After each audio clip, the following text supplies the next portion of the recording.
Kwanza tunamshukuru Mwenyezi Mungu kutufikisha siku kama ya leo. Tunaomba pia kesho aweze kutuamsha salama. Lakini kwa wachezaji wenzangu, kila mmoja ana hali amejiandaa kimchezo, kila mmoja ana morali na mechi, kila mchezaji anautaka mchezo. Kwa hiyo kama sisi wachezaji tumesikiliza benchi la ufundi, nafikiri tukiyafuata maelekezo ambayo wametupa tutapata matokeo mazuri kwa upande wetu. Kila mchezaji anautaka mchezo. Mashujaa Queens hao wanakwenda kucheza dhidi ya Simba Queens. Kama kuna maswali kwa Sabina.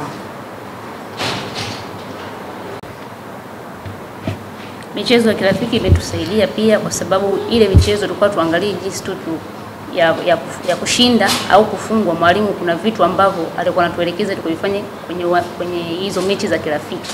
Kuna kitu ambacho alikuwa anakitafuta na ameweza kutuambia mazoezini mazuri na mabaya ambayo tunafanya kwenye hizo friend match ambayo yanaweza kutusaidia katika mchezo wa kesho. Kwa hiyo zile friend matches zitatusaidia kwa sababu mwalimu vile vitu ambavyo alikuwa anatuambia sisi wachezaji tukavifanyie kazi.